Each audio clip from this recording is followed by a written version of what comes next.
দেশে মোট আক্রান্তের প্রায় 7% চিকিৎসক। সুরক্ষা সামগ্রীর মান নিয়ে প্রশ্ন। সংক্রমিত মাঠ প্রশাসনের অনেক কর্মকর্তাও।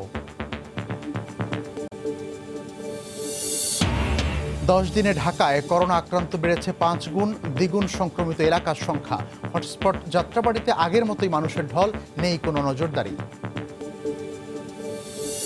আমার এই অসুখের কারণে আমি আমার 2 বউ বাচ্চাকে সবাইকে আমি কুরবানি দেব। লকডাউনে অসহায় রাজধানীর রিকশা চালকরা নিয়ম ভেঙে নামছেন রাস্তায়। ভোটার না হওয়ায় ত্রাণ না পাওয়ার দাবি।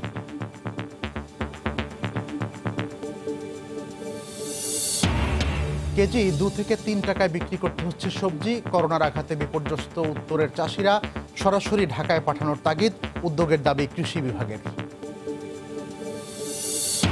এবং ব্রিটেনের বাঙালি অধ্যুষিত এলাকাগুলোতে নেই সামাজিক দূরত্ব মানার বালাই। করোনার কারণে 6 লাখ অবৈধ অভিবাসীকে বৈধতা দেওয়ার কথা ভাবছে ইতালি।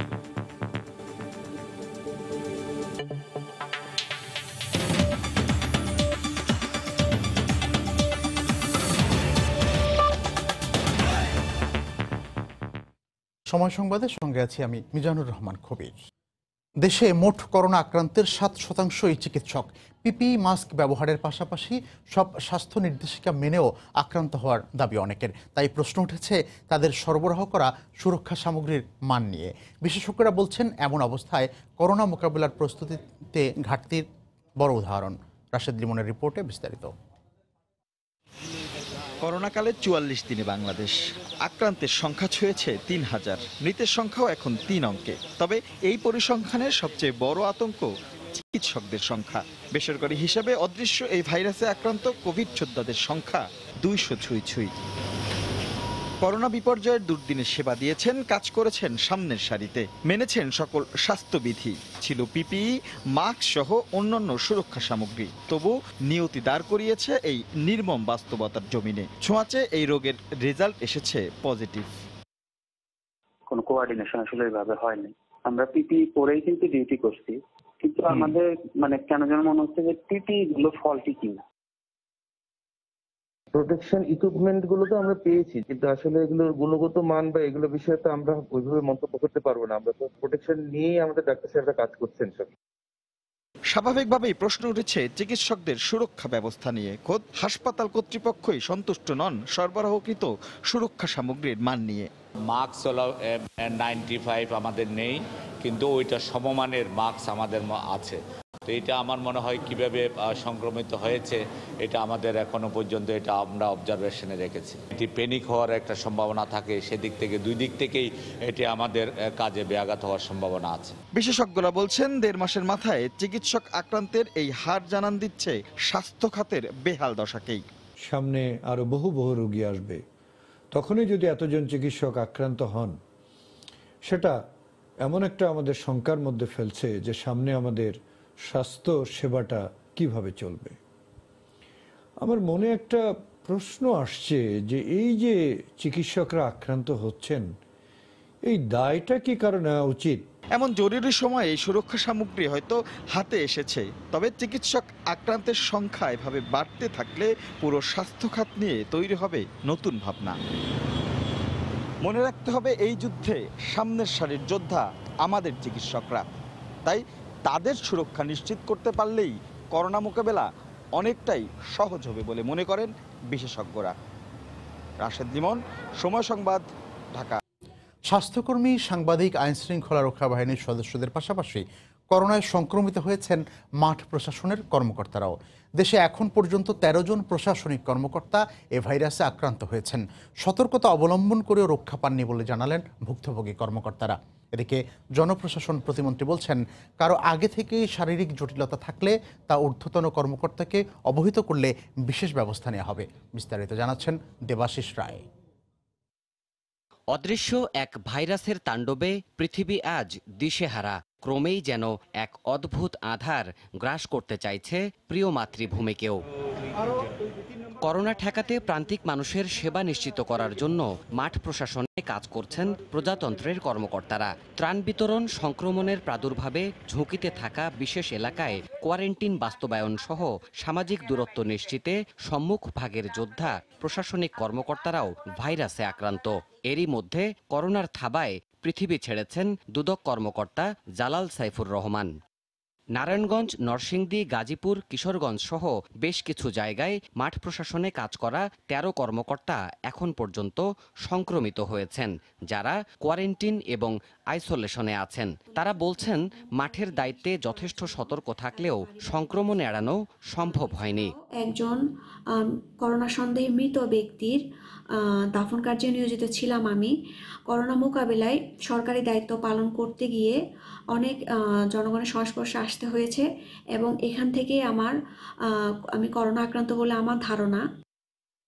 যেখানে COVID-19 পজিটিভের আসলে কেস পাই, ওইখানে আপনারা জানেন যে একজন নির্বাহী ম্যাজিস্ট্রেট প্লাস স্বাস্থ্যকর্মী যিনি থাকবেন, তাদের ইসের পরে আমাদের পুরো এলাকাটা লকডাউন করতে হয়। 8 দিন যাবত আইসোলেশন আছি, কারণ যেহেতু আমার কিছু সিমটম জ্বর এসেছিল। অচেনা এই দুর্যোগ কবে থামবে জানা নেই কারো। জনপ্রশাসন প্রতিমন্ত্রী বলছেন, মাঠে কাজ করা কর্মকর্তাদের জন্য বিশেষ ব্যবস্থার কথা ভাবছে মন্ত্রণালয়। মাঠ প্রশাসনের যারা কর্মকর্তা রয়েছেন তাদেরকে বলবো, যদি তাদের প্রি হিস্ট্রি থাকে এরকম কোনো কিছু, অবশ্যই আপনার ঊর্ধ্বতন কর্তৃপক্ষকে এই বিষয়টি জানাবেন। সেক্ষেত্রে অবশ্যই আমরা সেটি একটি মেসেজ দেব, যাতে করে যারা একটু ঝুঁকিপূর্ণ স্বাস্থ্যের মধ্যে আগে থেকে আছেন তারা যাতে করে একটা সেফ জায়গা থেকে কাজ করতে পারেন। মনোবল ধরে রেখে এই দুর্যোগ সামাল দেওয়ার পরামর্শ দিয়ে প্রতিমন্ত্রী কর্মকর্তাদেরকে মাস্ক, গ্লাভসের মতো সুরক্ষা সরঞ্জাম ব্যবহারের আহ্বান জানান।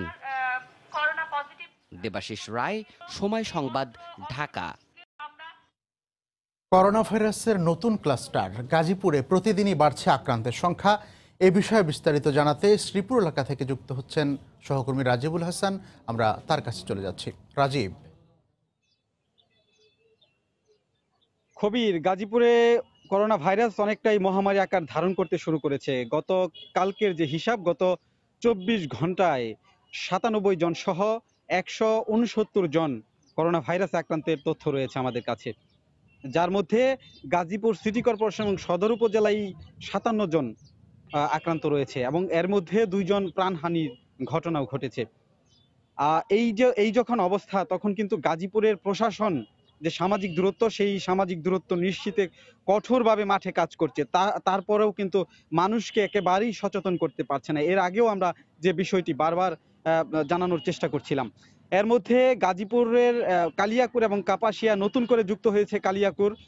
সেখানে কিন্তু উপজেলা স্বাস্থ্য কমপ্লেক্সের বেশ কয়েকজন ডাক্তার এরই মধ্যে আক্রান্ত হয়েছে। এমনিতেই গাজীপুর তাজউদ্দিন মেডিকেল কলেজ সহ যেসব উপজেলা স্বাস্থ্য কমপ্লেক্স রয়েছে সেগুলোর ডাক্তার সংকট চরমে ছিল। আর এই করোনা পরিস্থিতিতে এই আকারটা ভয়ানক আকার ধারণ করেছে। এর মধ্যে আবার অনেকেই যখন ডাক্তার আক্রান্ত হয়ে গেছে, নার্স আক্রান্ত হয়েছে, তখন কিন্তু হাসপাতালে আসা যেসব রোগী কিংবা করোনা সন্দেহে যেসব মানুষজনকে নমুনা সংগ্রহ করা হবে, সেই বিষয়টি নিয়ে একেবারে একটি হিমশিম খাচ্ছে ডাক্তাররা।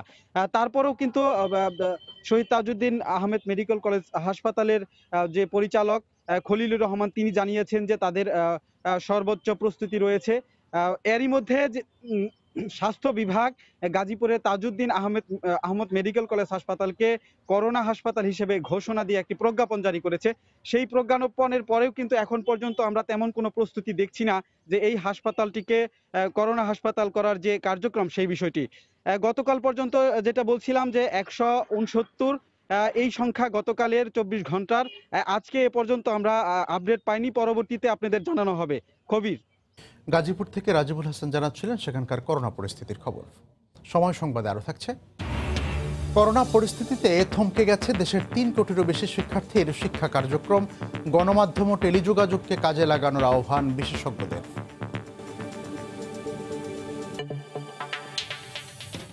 গত 10 দিনে রাজধানীতে করোনা আক্রান্তের সংখ্যা 5 গুণ বেড়েছে।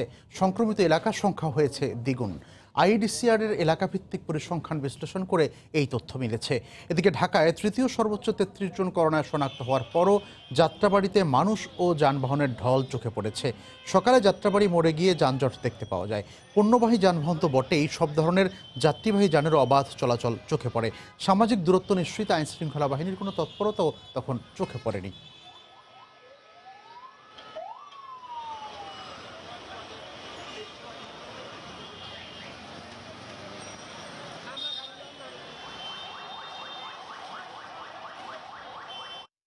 যাত্রাবাড়ির এখনকার পরিস্থিতি জানাবেন রিপোর্টার আতিকুর রহমান তমাল এবং মোহাম্মদপুরের পরিস্থিতি জানাবেন ওমর ফারুক। আমরা সরাসরি তাদের কাছে যাব। প্রথমেই যাচ্ছি তমালের কাছে। তমাল। হ্যাঁ, কবির যাত্রাবাড়ি মোড়টাতে কিন্তু দেখে বোঝার বুদ্ধি নেই যে একটি মহামারী চলছে সারা বিশ্বে। আপনি হয়তোবা জানেন যে সকালবেলা আমি যখন এসেছিলাম তখন কিন্তু প্রচণ্ড ভিড় ছিল, যানজট ছিল কিন্তু এই জায়গাটিতে, এবং এই মুহূর্তে অবশ্য অনেকটাই কম রয়েছে। আপনি হয়তো দেখতেই পাচ্ছেন যে এখানে কিন্তু বেশ কিছু গাড়ি ঘোড়া চলছে, পণ্যবাহী গাড়ি ছাড়া কিন্তু সব ধরনের গাড়ি বলা চলে যে সেখানে চলাচল করছে। আমরা আসার পর থেকে কিন্তু পুলিশি তৎপরতা অনেকটাই বেড়েছিল, এবং যে কারণে কিন্তু তারা কিন্তু মারধর করে তাড়িয়ে দেয় অনেক মানুষকে, কিন্তু সেটিও কিন্তু আসলে খুব বেশি যে মানুষ কমেছে সেটি না। আপনি জানেন যে এখানে একটি বাজার রয়েছে, বাজারের কারণে যে পণ্যবাহী গাড়িগুলো আসে সেটি কিন্তু আসাই স্বাভাবিক, কিন্তু বাজারের যে পণ্যবাহী গাড়ি সেগুলো ছাড়াও কিন্তু আমরা দেখেছি যে সব ধরনের ব্যক্তিগত পরিবহন সেখানে চলাচল করেছে এবং করছেও। এমনকি আমি দেখেছি যে অ্যাম্বুলেন্সও কিন্তু মানে জ্যামের কারণে আটকেছিল মানে দীর্ঘ সময় ধরে। আপনাকে জানিয়ে রেখে যে এই যাত্রাবাড়ি কিন্তু 33 জন করোনা শনাক্ত রোগী পাওয়া গেছে, কোভিড-19 তারা আক্রান্ত, এবং সে কারণে কিন্তু এক ধরনের ঝুঁকি কিন্তু সেখানে মানে থেকেই যায়, কিন্তু সেটিও কিন্তু মানুষ মানছেন না এবং তারা কিন্তু রাস্তায় নামছেন। আমরা দেখেছি যে বিভিন্ন অজুহাতে তারা কিন্তু রাস্তায় নেমেছেন, কেউ বাজার করার জন্য, কেউ বা জরুরি কোনো কাজ দেখে তারা কিন্তু রাস্তায় নেমেছেন, এবং সে কারণে তারা কিন্তু একটি যানজটের কিন্তু সৃষ্টি হয়েছিল সকাল থেকেই। এছাড়া আপনাকে জানিয়ে রাখি যে আমরা আসার পর যেটি হয়েছে যে পুলিশ কিন্তু তৎপর হয়েছে, এবং সেটি ছাড়া কিন্তু এই বাজারের যে মাইকটি রয়েছে সেই মাইকে কিন্তু ঘোষণা করা হচ্ছিল যে করোনা সতর্কতায় কোন কোন নির্দেশনাগুলো পালন করা উচিত, কিন্তু আমরা কিন্তু সেটি কিন্তু সকালবেলা কিন্তু একদমই মানে দেখি নেই, সেটি কিন্তু আসলে বেশ ঝুঁকি তৈরি মানে করেছিল আর কি। এবং আমরা দেখেছি যে শুধুমাত্র যে ঢাকা থেকে বেরোবার এই পথটি সেটিই নয়, ঢোকার যে পথ সে পথেও কিন্তু অসংখ্য গাড়ি ঘোড়া ছিল, এবং অনেক কিন্তু মানুষ তারা কিন্তু সকাল থেকেই ভিড় করেছেন।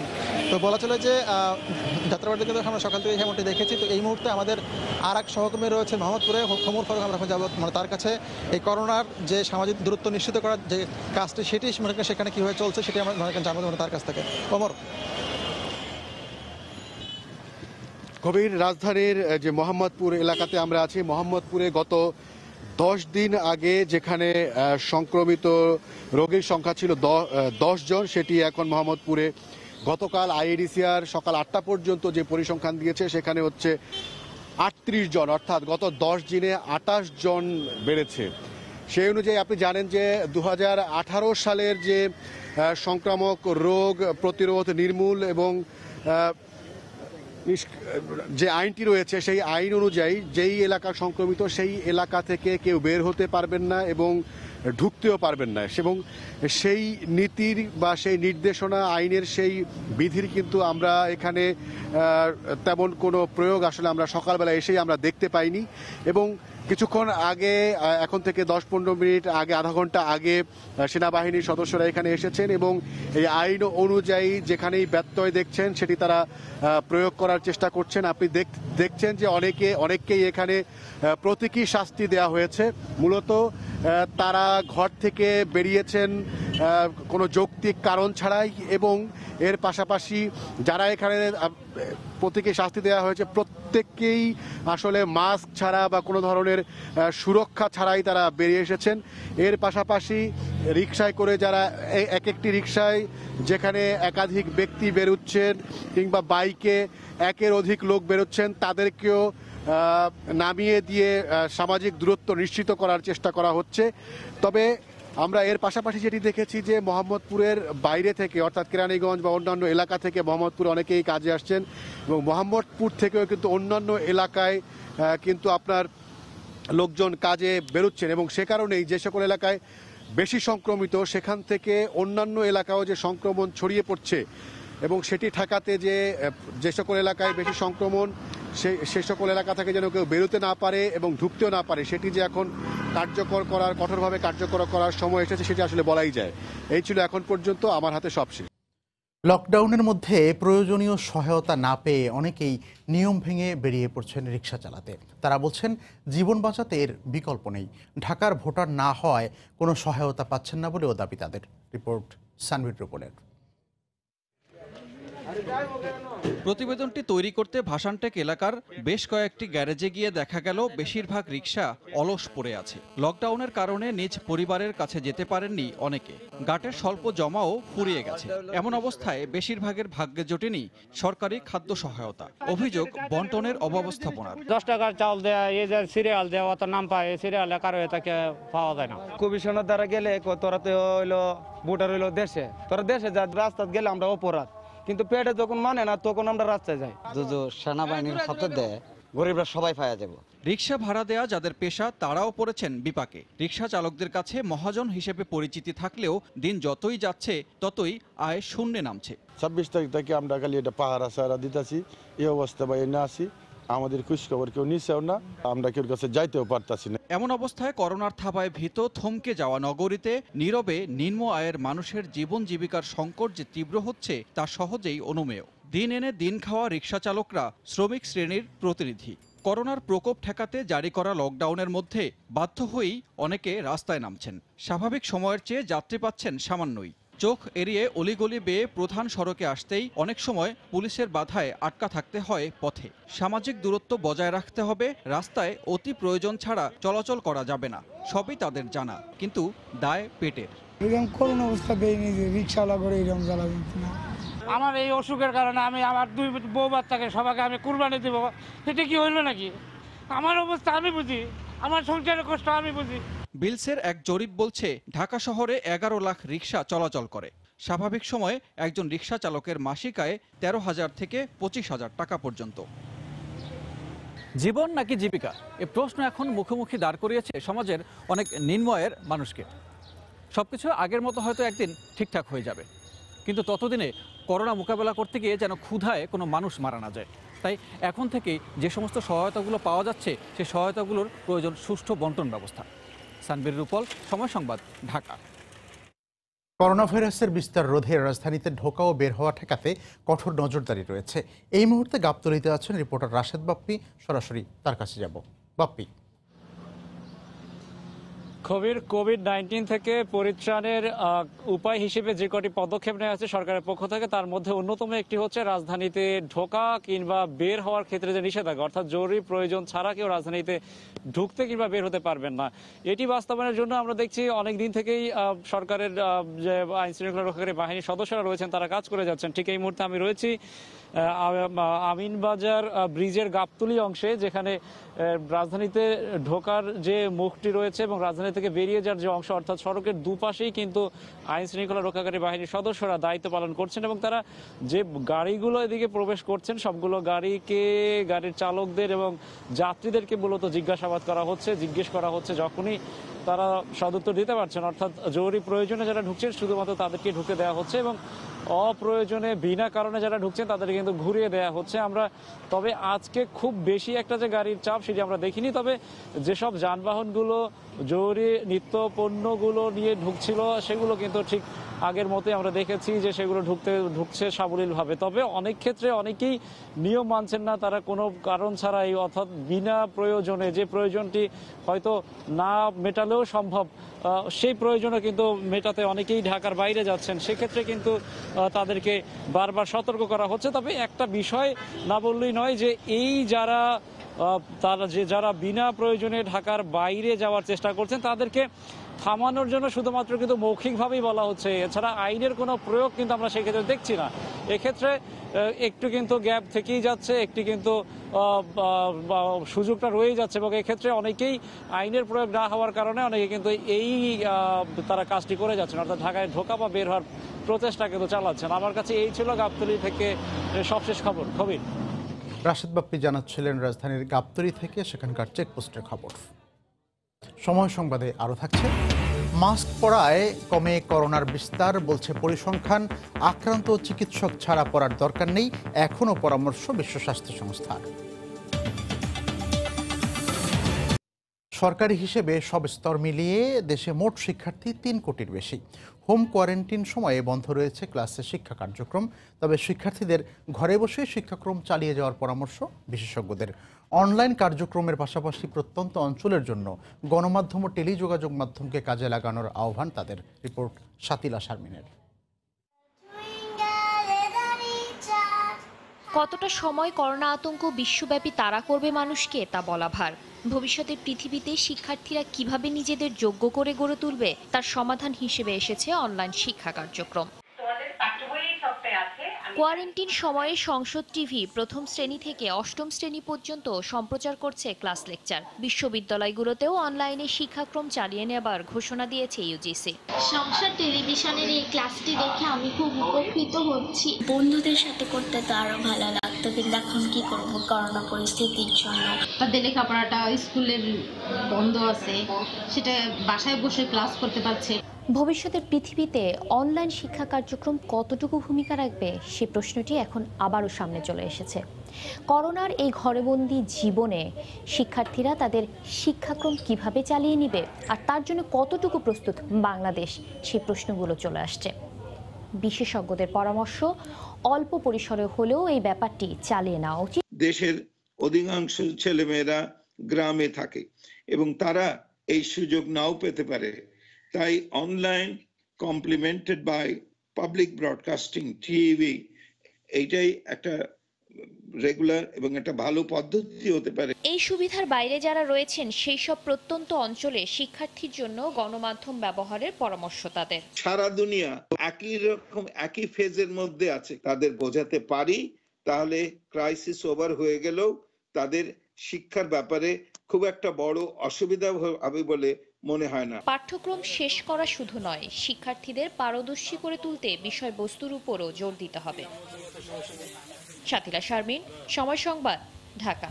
মরিচ 4 টাকা, 3 টাকায় শসা আর প্রতি কেজি 2.5 টাকায় মিলছে করলা। করোনার আঘাতে গাইবান্ধার কৃষকদের এখন মাথায় হাত। এমন পরিস্থিতিতে কৃষি পণ্য সরাসরি ঢাকায় পাঠানোর ব্যবস্থা করার দাবি কৃষকদের।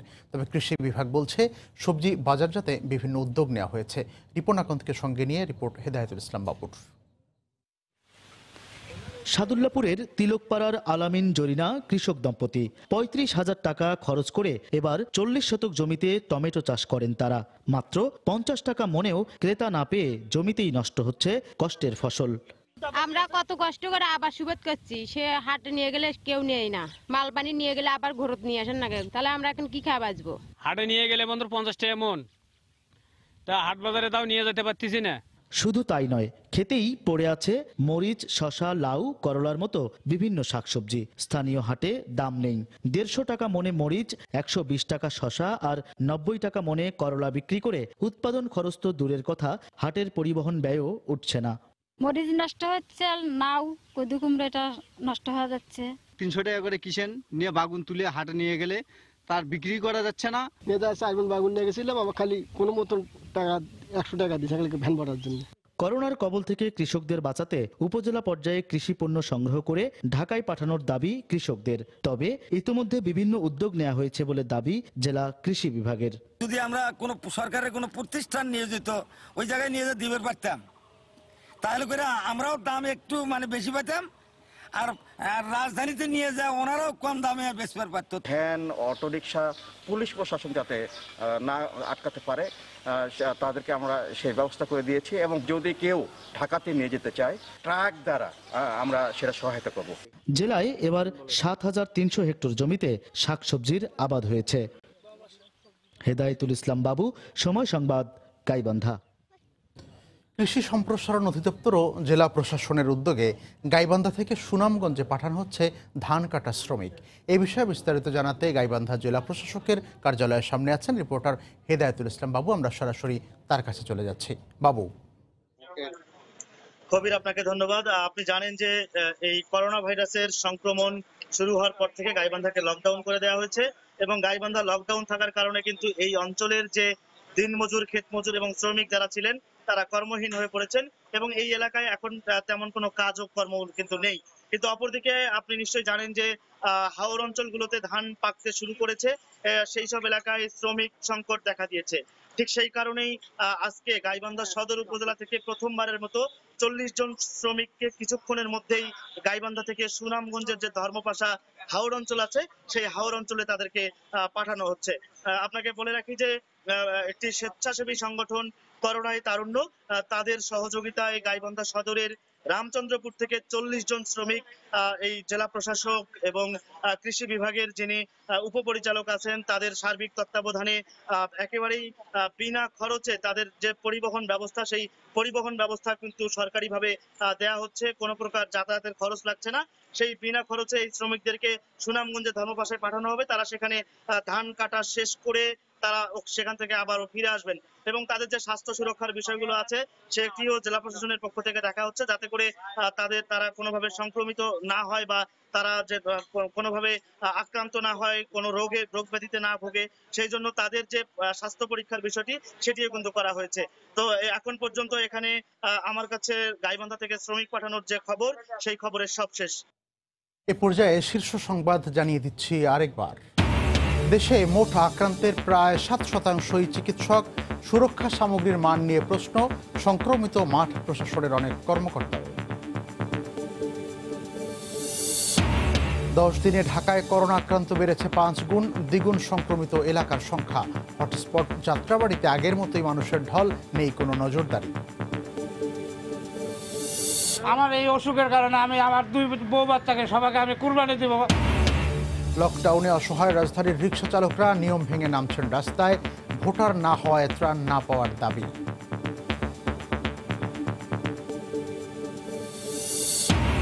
কেজি 2 থেকে 3 টাকায় বিক্রি করতে হচ্ছে সবজি। করোনার আঘাতে বিপর্যস্ত উত্তরের চাষিরা, সরাসরি ঢাকায় পাঠানোর তাগিদ, উদ্যোগের দাবি কৃষি বিভাগের। এবং ব্রিটেনের বাঙালি অধ্যুষিত এলাকাগুলোতে নেই সামাজিক দূরত্ব মানার বালাই। করোনার কারণে 6 লাখ অবৈধ অভিবাসীকে বৈধতা দেওয়ার কথা ভাবছে ইতালি।